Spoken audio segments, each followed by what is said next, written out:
April 14th, 1945. 14 hours. Mess Hall 4, Camp McCoy, Wisconsin. The roar is not the familiar, terrifying whine of B-29 engines, but the guttural whoosh of grease igniting on a hot griddle. Thick, acrid smoke, smelling of burnt lard and pine, slams into Hanako's face, instantly blinding her. "Move! Hayaku!" Hanako screams, her voice cracking over the chaotic din. She isn't in Tokyo. There are no incendiary bombs falling.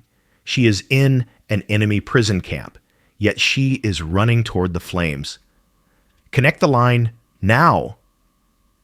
Around her, 12 Japanese women in oversized gray denim fatigues move with the terrifying synchronization of a machine.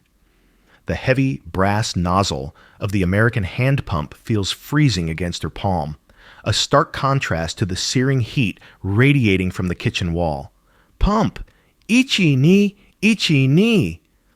Corporal Miller, the American guard, stands frozen near the door, his mouth agape, watching his prisoners execute a perfect suppression maneuver on his own mess hall. The stream of water blasts from the hose, hitting the grease fire with a percussive hiss. For a split second, Hanako feels a sickening dissonance. Why am I saving their food? Why am I saving their shelter? But the discipline takes over. The rhythm of the pump is the only truth. 6 weeks earlier, the Wisconsin wind cut through the wool of Hanako's issued coat like a sharpened blade, finding the gaps in the fabric and settling deep in her bones. It was a cold unlike anything in Saipan, unlike anything in Tokyo. It was a flat, gray cold that seemed to leach the color out of the world. Hanako stood at the head of the formation, her posture rigid. Behind her, 12 other women shivered, their breath blooming in white clouds that dissipated instantly in the biting air. They were a small island of gray denim in the vast, fenced expanse of Camp McCoy. Captain Miller, the camp's logistics officer, stood on the wooden porch of the administration block. He didn't look like a conqueror today. He looked like a bored bureaucrat holding a clipboard. Beside him stood the Nisei translator, a young man who always looked at his feet when he spoke to the women. "Attention to orders," the translator mumbled, his Japanese accented with the flat vowels of California. Hanako stared straight ahead, focusing on a knot in the pine wood of the porch railing. Endure. Just endure. "Effective immediately," the translator continued. "Sector 4 detainees will undergo mandatory safety training. You are to be formed into Auxiliary Fire Brigade C." Hanako blinked. The wind howled, masking the silence of the women behind her. She felt a ripple of confusion disrupt her focus. Fire Brigade? In Tokyo, before the surrender, the fire drills had been desperate affairs. Women in Mompi passing buckets of sand, while B-29s rained incendiaries that turned neighborhoods into furnaces. Firefighting was a suicide pact. It was the last line of defense before death. "You will report to the equipment shed at 0800 hours for instruction on the pump and ladder systems," the translator finished. Captain Miller looked up, his eyes scanning the row of small women. He said something in English, his tone practical, devoid of malice. "The captain says..." The translator hesitated. "He says that wood is expensive, and he doesn't want his camp burning down because of a kitchen accident. He says, safety is mandatory." Hanako felt a sharp pang of absurdity in her chest, a dissonance that made her dizzy. They were prisoners. They were the enemy. And this American officer was worried about accidents? He was worried about the cost of lumber. "Dismissed," Miller said, turning back to the warmth of his office. Hanako turned to face the women. She saw the same look in their eyes that she felt in her gut, a profound disorientation. They were prepared for starvation. They were prepared for labor. They were not prepared to be trusted with the safety of their own prison. "Sato-san," whispered Yuki, the youngest, clutching her collar. "Do they mean to burn us?" "No, Hanako said, her voice raspy. "They mean for us to work. Form up. We go to the shed." She marched them toward the corrugated metal structure near the perimeter fence. Above them, the American flag snapped violently in the wind, a loud, rhythmic crack that sounded like a whip. The sliding doors of the shed rattled open on their tracks, revealing a cavernous interior that smelled intensely of the enemy. It was a specific, industrial scent: vulcanized rubber, pine sawdust, and heavy machine oil.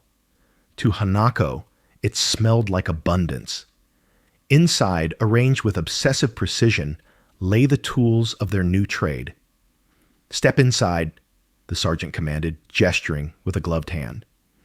He was an older man, perhaps too old for the front, with a face weathered like old leather. Hanako led the line. Her eyes adjusted to the dim light, and she stopped short. In the center of the room sat a hand-drawn pump cart.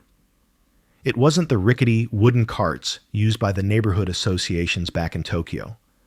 This was a beast of red-painted steel and polished brass.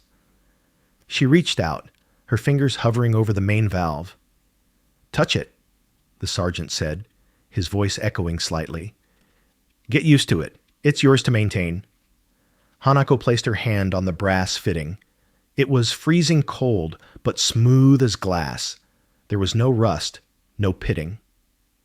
In Japan, civilians were fighting fires with bamboo brooms and buckets of water passed hand to hand. Metal was for the emperor's bullets. Here, in a prison camp in Wisconsin, there was enough brass to make 1,000 artillery shells, and they had cast it into a water pump for prisoners. "Look at this," whispered Yuki from behind her. Hanako turned. Yuki was holding a coil of hose. It was thick, jacketed in white canvas, but the core was unmistakably rubber. Heavy, flexible, high-quality rubber. "It smells new," Yuki said, her voice trembling. "My brother, he couldn't even get new tires for his bicycle in 1941. Hanako felt a heavy stone settle in her stomach. This was the cognitive dissonance that kept her awake at night. The Americans didn't just have better guns. They had so much stuff that they could waste it on safety drills for the enemy. It was a display of logistical arrogance that was more terrifying than a bayonet. "All right, listen up," the sergeant barked, clapping his hands. The sound was sharp in the cold air. He moved to the wall where helmets were hung. They weren't the flimsy cloth caps the Japanese civilians wore. These were composite liners, hard and durable. "This is a standard two-person pump operation," the sergeant corrected himself, frowning at the women. "It requires rhythm. It requires force. And these ladders—" He kicked a solid oak extension ladder lying on the floor. "These are 20 feet, solid oak, heavy." Hanako looked at the ladder. It looked like it weighed more than Yuki and herself combined. "We start with the pump," the sergeant announced. "I want 4 volunteers to man the handles. We're going to see if you can even generate pressure." Hanako stepped forward instantly. She had to. If they showed weakness now, if they couldn't move the handle, the humiliation would be absolute. She grabbed the iron handle of the pump. It was thick, designed for large American hands. "Ready," Hanako said in English, her grip tightening until her knuckles turned white. She looked at the sergeant. "Show us." The lesson had begun, and with it, the weight of the enemy's world was placed literally into their hands. "No, no, you're fighting it," Sergeant Miller's voice boomed, frustration coloring his tone. "Up and down, even strokes." Hanako grit her teeth, sweat already freezing on her brow despite the biting wind. The pump was a stubborn beast. It required 2 women on each side of the seesaw handle, driving the pistons down to suck water from the canvas reservoir. On the left, Yuki and Mrs. Tanaka pushed down. On the right, Hanako and little Emmy pulled up, but they were out of time. The piston shuddered, metal clanging violently against metal. The stream of water from the nozzle 20 feet away was a pathetic, spurting dribble that barely wet the grass. "Stop!" Miller waved his arms. "You're going to strip the gears. It's a machine, not a mule." The women froze, chests heaving. The red canvas buckets, staged in a line behind them, sat full of water, their conical bottoms digging into the soft earth. The system relied on a continuous flow. Bucket to tank, pump to hose. But the heart of the system, the pump, was failing. Miller rubbed his face with a gloved hand. "Maybe this was a mistake. You girls don't have the weight for the downstroke." Hanako understood the tone, if not every word. He was giving up. He saw them as weak. She looked at the pump handle. It wasn't about weight. It was about rhythm.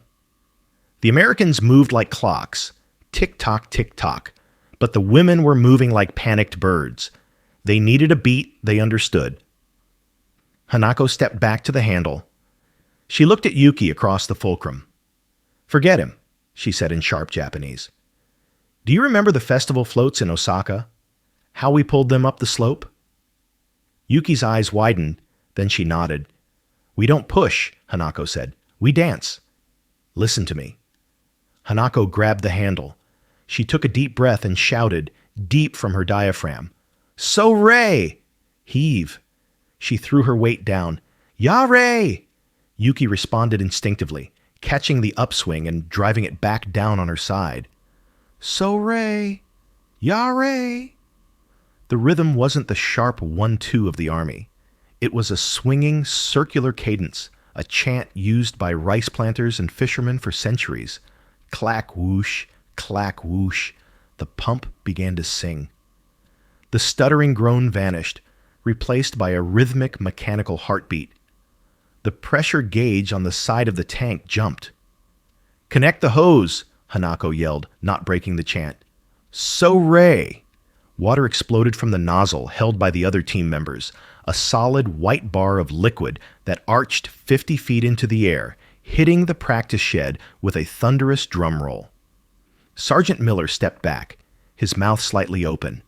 He watched the small Japanese women, their bodies rising and falling in perfect, chanting unison, driving the American machine with a strange, foreign efficiency. He didn't interrupt. He just watched the water gauge hold steady at 60 psi. The rhythm at the pump was hypnotic. So-rei, yare! But 50 feet away, at the business end of the hose line, chaos was breaking out. Little Emmy held the nozzle. It was a heavy, machined brass piece with a shut-off handle that looked too large for her thin fingers. As the pressure from Hanako's team built up, the hose stiffened, transforming from a limp canvas snake into a rigid, bucking iron bar. "Open it!" Miller shouted. Emmy yanked the handle back. Whoosh! The reaction force was instantaneous. The jet of water hit the air with violence, and the recoil slammed backward into Emmy. Her boots slipped on the semi-frozen mud. She gasped, her feet sliding out from under her. The nozzle, now a live weapon spewing gallons of freezing water, jerked upward, threatening to smash into her jaw or whip uncontrollably into the crowd of women. Hanako's heart hammered against her ribs. She started to let go of the pump handle to run to her, but that would kill the pressure and cause a surge. "Hold the line!" Miller barked. He didn't reach for his baton. He didn't scream an insult. He moved with a fluidity that belied his age, stepping directly behind Emmy. Hanako watched, paralyzed, as the American soldier wrapped his arms around the Japanese prisoner. He grabbed the hose just behind her hands, his large gloved paws clamping over the white canvas. "Lean back!" Miller commanded, his voice right in Emmy's ear. He kicked her right boot. "Dig your heel in. Here." He forced her stance wider, locking her hip against the recoil. "Don't fight the water. Let the ground fight it. You are just the hinge. Understand? You are the hinge." Emmy, terrified and trembling, leaned back against the American's heavy wool coat. She locked her knees. The nozzle steadied. The erratic spray sharpened into a focused, punishing stream. "Aim," Miller whispered. Amy pointed the brass tip. The water arc lowered, smashing directly into the wooden target designated as the fire. The wood splintered under the force. Hanako pumped harder, her eyes locked on the scene. She saw the American sergeant holding the Japanese girl, their breath mingling in the cold air.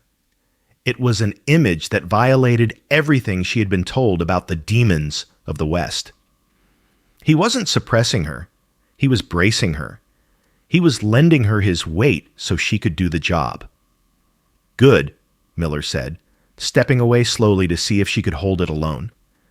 Emmy wobbled, but she held. The geometry of her body was now perfect, a triangle of tension anchoring the force. "Target down," Miller yelled. "Cease pumping."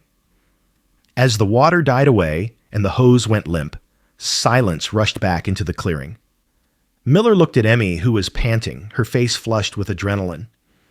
"Physics," Miller said, tapping his own temple. "It doesn't care who you are.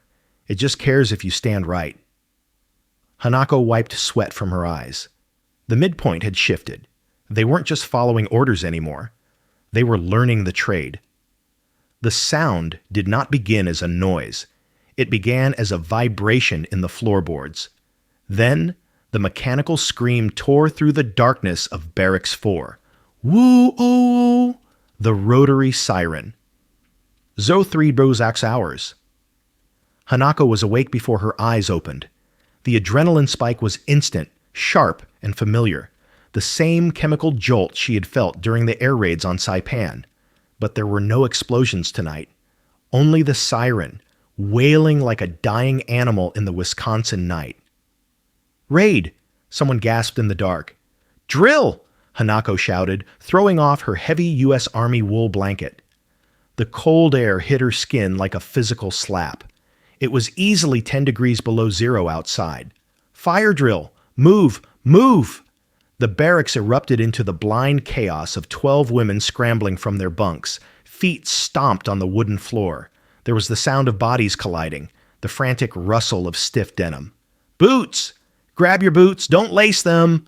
Hanako commanded, her voice cutting through the panic.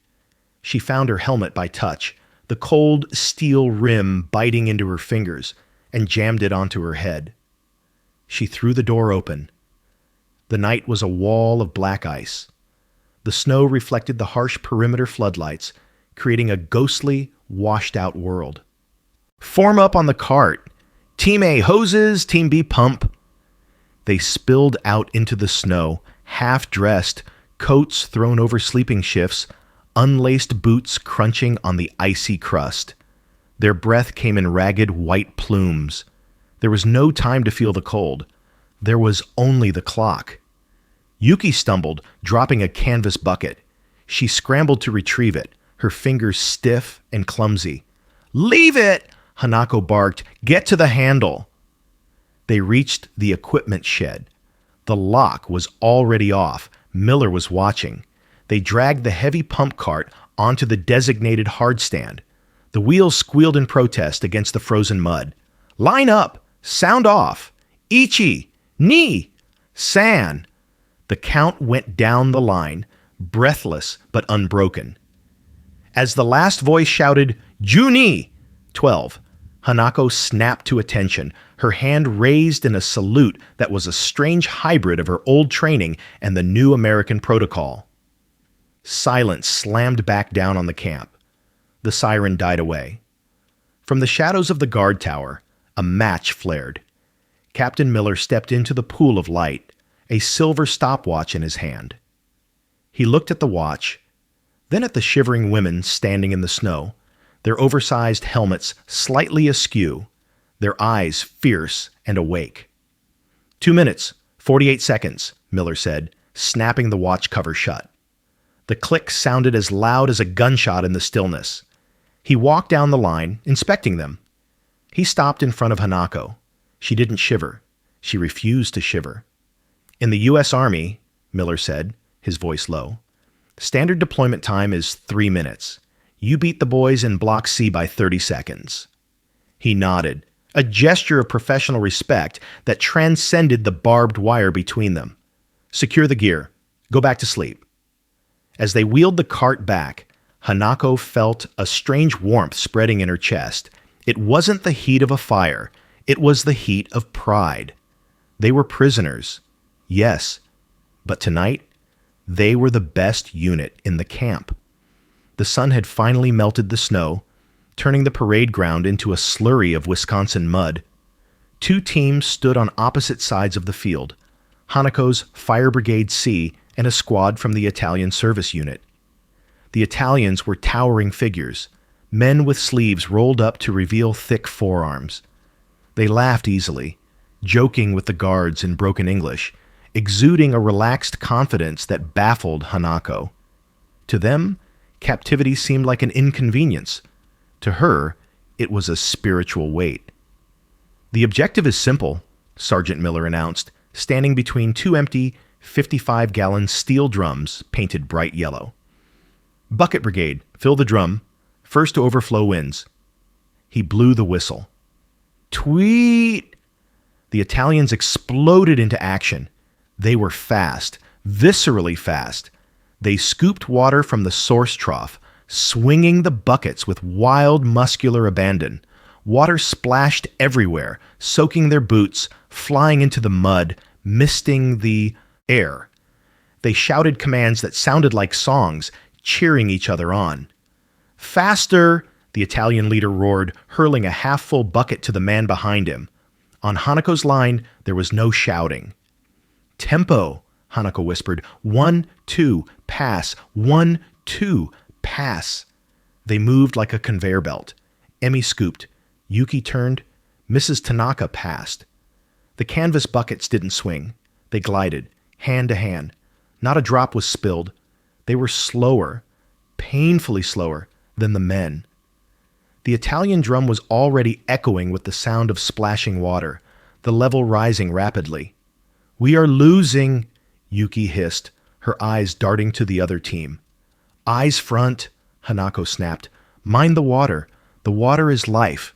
Do not waste life." They fell into a trance. The world narrowed down to the rim of the bucket.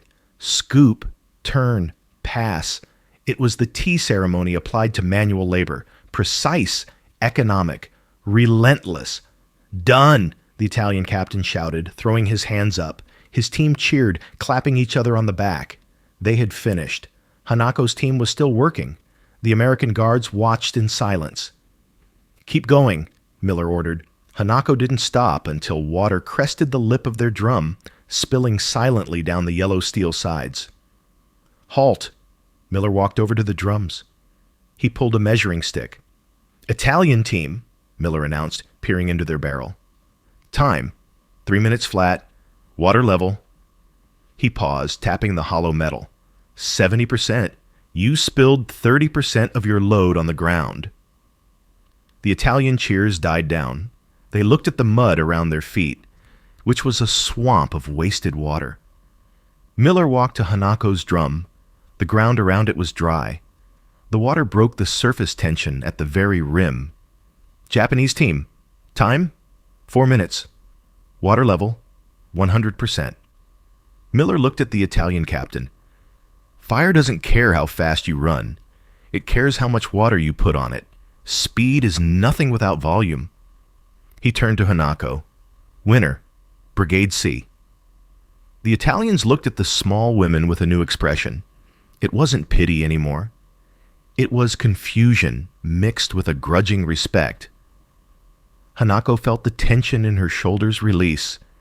They hadn't beaten the men with strength.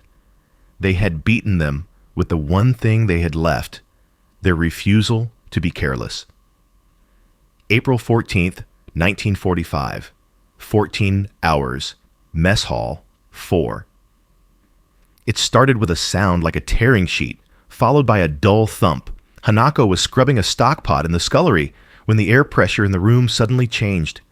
She looked up to see a column of black, oily smoke rolling across the ceiling of the kitchen area.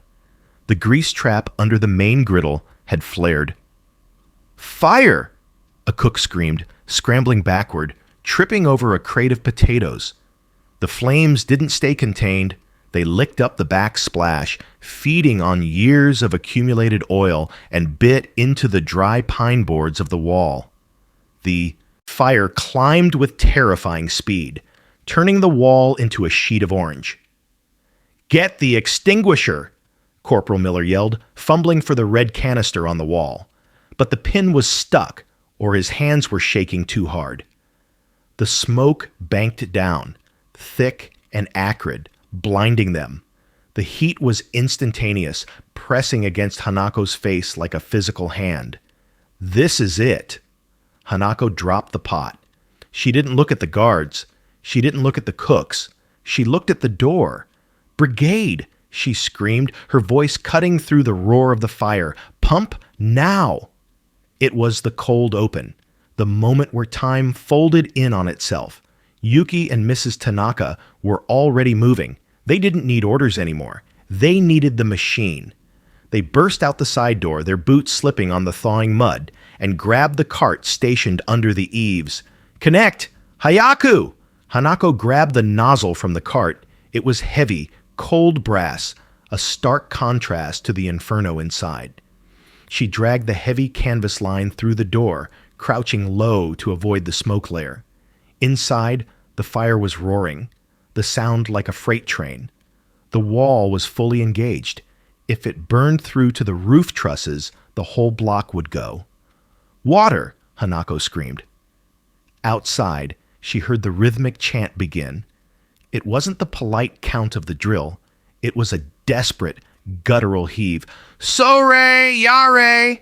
The hose kicked at her feet. It swelled, hardening instantly with pressure.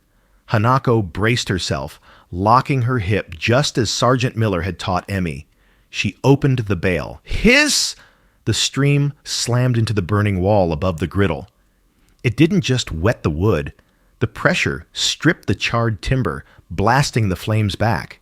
Steam exploded in the kitchen, turning the room into a white, scalding sauna. "Higher! Hit the ceiling!" Yuki screamed from the doorway, feeding slack to the hose. Hanako adjusted her aim. Her eyes watered, stinging from the smoke. She couldn't see the enemy guards. She couldn't see the prison fence. There was only the red beast of the fire and the silver spear of water she controlled. More pressure! The pump outside groaned under the frantic rhythm of the women. Clack, whoosh, clack, whoosh. The orange glow on the wall began to darken. The roar of the fire turned into a sputtering hiss. The water was winning. 30 seconds later, the wail of the camp's main fire truck siren pierced the air, approaching from the main gate. Hanako didn't stop. She held the line, drenching the smoking wood, her face streaked with soot, her chest heaving. By the time the heavy engine screeched to a halt outside, the fire was dead.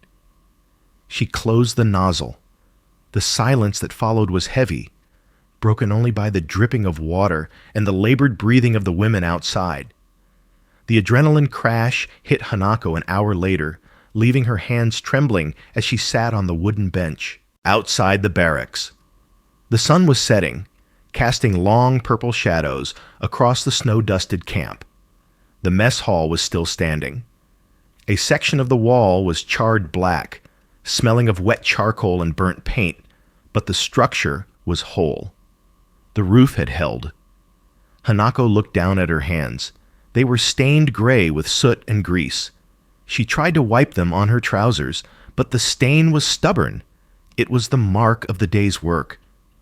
"Sato-san," Yuki whispered, sitting beside her. "The Americans, they gave us extra soap." Yuki held out a bar of rough, yellow lye soap. It wasn't much, but in the economy of the camp, it was a fortune. "They said we were fast," Yuki added, a shy smile touching her lips. "Faster than the truck." Hanako took the soap. She looked across the compound toward the equipment shed. The red pump cart sat there, cooling in the evening air. The brass nozzle had been returned to its bracket, but it was dirty, dull. Hanako stood up. Her legs felt heavy, but she walked over to the cart. She spat on the hem of her shirt and began to rub the brass nozzle. Scrub, polish, scrub. You don't have to do that, a voice said. Hanako froze. Captain Miller was standing on the other side of the cart. He had taken off his helmet. His hair was matted with sweat. He looked tired, not like a conqueror, just a man who had almost lost his kitchen. It is dirty, Hanako said in English, not looking up. Carbon ruins the finish. Miller watched her for a moment. He reached into his pocket and pulled out a pack of cigarettes. He tapped one out, but didn't light it. He just held it, staring at the blackened wall of the mess hall. My brother is in the Pacific, Miller said quietly, somewhere near Okinawa. Hanako stopped scrubbing. The silence stretched between them, thin and fragile as a spiderweb. Okinawa, the home islands, the place where the bombs were falling. I hope, Miller paused, searching for the words. I hope if his barracks catch fire, someone there knows how to use a pump. He looked at Hanako. It was a moment of profound, dangerous honesty. He was acknowledging that the enemy might save his brother just as she had saved his post. Hanako looked at him. She didn't bow. She didn't smile. She nodded, a single sharp dip of her chin. We are Fire Brigade C, Hanako said firmly. We know the drill. Miller nodded back. He turned and walked away toward the guard tower, the gravel crunching under his boots. Hanako looked back at the nozzle. Under the grime, the brass gleamed, catching the last dying light of the Wisconsin sun. It shone like gold. She felt a strange peace settle over her. She was a prisoner. She was far from home. But she was not helpless. She finished polishing the metal until she could see her own face reflected in it, tired, soot-stained, but unbroken.